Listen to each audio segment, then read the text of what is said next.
Ayun, mega love shoutout po sa inyong lahat mga kababayan, Luzon, Visayas, and Republic of Mindanao, Province of China ni Digong, ang Davao City. Ayun mga kababayan, meron lang po akong i-share sa inyo na patungkol nga po dito sa naturang ICC. No? Ang ICC po ngayon ay may nilabas po ng warrant of arrest, no? Laban kay dating Presidenteng Rodrigo Roa Duterte at sa kanyang mga alipuris noon nung siya ang presidente. At mga kababayan, sa kabila ng kumakalat na balita no sa social media na kung saan tumakas nga itong si dating Presidenteng Duterte papuntang Hong Kong. So ngayon naman, eto na, naglabas na po ang Interpol. Ayan po, ang Interpol po ay naglabas ng naturang warrant daw versus Digong, no? Nilabas na daw po ng ICC. According po dito sa People's Tonight, no? People's Tonight News, ay ito po ang kanilang nilabas. No? So, dito po basahin po natin ang naturang salaysay dito sa news. No? Ang sabi dito, ito na, inilabas ng International Criminal Court or ICC ang arrest warrant laban kay former President Rodrigo Duterte sa Sabado, Marso 8. No, Marso 8, isang araw makaraang kumalat ang litrato ng pagbiyahe niya patungong Hong Kong mula sa Ninoy Aquino International Airport or NAIA nitong March 7. Ayon sa pagkakatiwalaang source, umalis si Duterte sa Davao City ng bandang alas 9 ng gabi ng Marso 6 patungo sa Maynila sakay ng Philippine Airlines flight number PR2829 at dumating sa NAIA ng Terminal 2 makalipas ang 2 oras.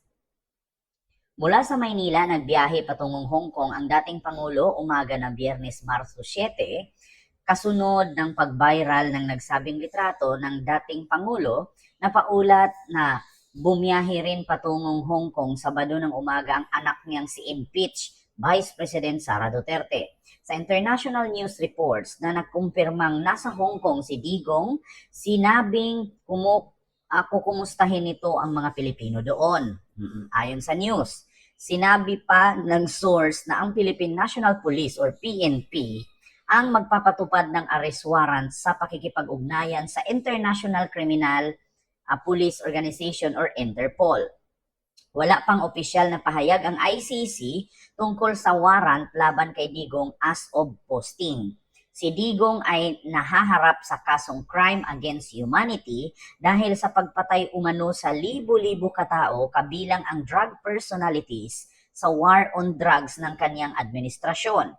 Unang-una, napaulat na kasama rin sa iniimbestigahan ng ICC si impeached Vice President Sara matapos ituro ng dating pulis at self-proclaimed Davao Death Squad member na si Arturo Las Cañas sa pagpapatupad umano ng malawakang pagpatay sa mga hinihinalang kriminal sa Davao City noong alkalde pa ito ng syudad. So, ayan po mga kababayan at ito po yung naturang salaysay sa news. No? At ito po ang picture na kung saan arrest warrant versus Digong inilabas na ng ICC. Naglabas na ng arrest warrant ang International Criminal Court or ICC laban kay dating Pangulong Rodrigo Duterte Sabado ng umaga March 8 at ang Philippine National Police or PNP ang itinakdang magsagawa ng pag-aresto ayon sa mapagkatiwalaang source ng Pilipinas Today. Yan po ang sabi ng People's Tonight. So yan po ang post. So klarong-klaro po mga kababayan. Ayan po. Nako, sunod-sunod na nga ito na tawag dito, lumalabas na nga. Nung nakaraang araw, kahapon, kumakalat nga ang balita na si Digong daw ay bumiyahe papuntang Hong Kong, no? Ang sabi nga daw ay meron daw itong rally ng kaniyang grupo na padapa laban, no? Marami na nga din po yung mga vlogger din po ng mga Duterte ay nandoon na din sa Hong Kong. Kung nakita niyo at namataan ninyo, isa po kasi sa mga kaibigan ko ay supporter din ni Digong at nag-post nga po siya na nandoon na nga sa Hong Kong itong mga vlogger ng mga Duterte. And then, actually mga kababayan, nalaman ko din po na ang pinunta daw po ni Digong ay yun nga, meron daw rally at makipag-meet daw ito sa mga Pilipino doon sa Hong Kong, na kung saan bakit kasabay pa ng paglabas daw di umano ng warrant of arrest ng ICC. So mga kababayan, ito lang naman sinasabi ko sa inyo kung ano po yung nasa balita at ano po yung mga post no sa social media according dito sa People's Tonight, yun lang po ang ating sinusundan. Hindi naman tayo dito nagkwento-kwento na walang proof. Ito naman po, klarong-klaro po ninyo, meron po ditong article 10 hours ago, nakita nyo naman, may article, may nakasulat, binasa natin at nakita natin itong picture. So, ako po, nagtatanong lang po, totoo po ba? Tama po ba? So, hindi po tayo gumagawa-gawa ng kwento, hindi po tayo nag-invento ng kwento. So, nakita nyo naman po, ayan po yung picture, di ba? Ayan po yung post ng naturang page na kung saan meron din po silang mga followers, meron po silang viewers, at meron din po silang meron po silang mga detalyadong salaysay na isinulat at inilagay sa naturang page no ng Facebook na tinatawag nilang People's Tonight. Ayan. So People's Tonight, sila po ang naglabas nito, nag-react lang po tayo at sila po ang nasa likod ng artikulong ito at ng balitang ito. So tayo lamang po ay nag-react, tayo lang po ay nagbasa at pinarating lang din po natin sa inyo. So ako po ay nagtatanong, no? Naglabas na pala ng warrant of arrest ang International Criminal Court ayon sa People's Tonight News no sa Facebook page nila na arrest warrant versus Digong inilabas na ng ICC.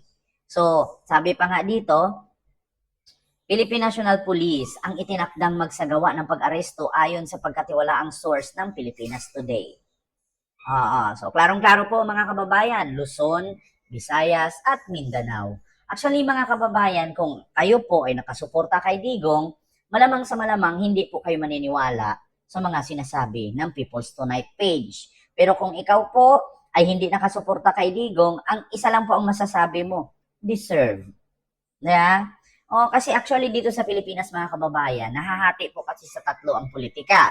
Una, meron pong mga tao na nakasuporta sa politiko katulad ng mga Duterte. Meron din po mga tao na nakasuporta sa mga politiko katulad ng mga Marcos. At meron din po mga tao na nakasuporta katulad ni Leni Robredo at ng Liberal Party. So, nahahati po sa tatlo ang politika sa Pilipinas.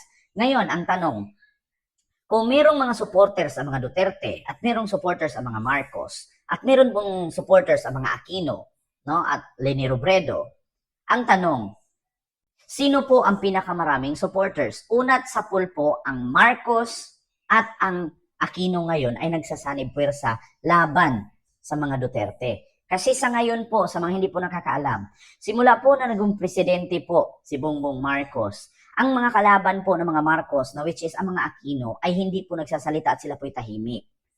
At subalit, sapagkat bagamat, ang mga Aquino ay may supporter po ito na tinatawag na Liberal Party at kakamping.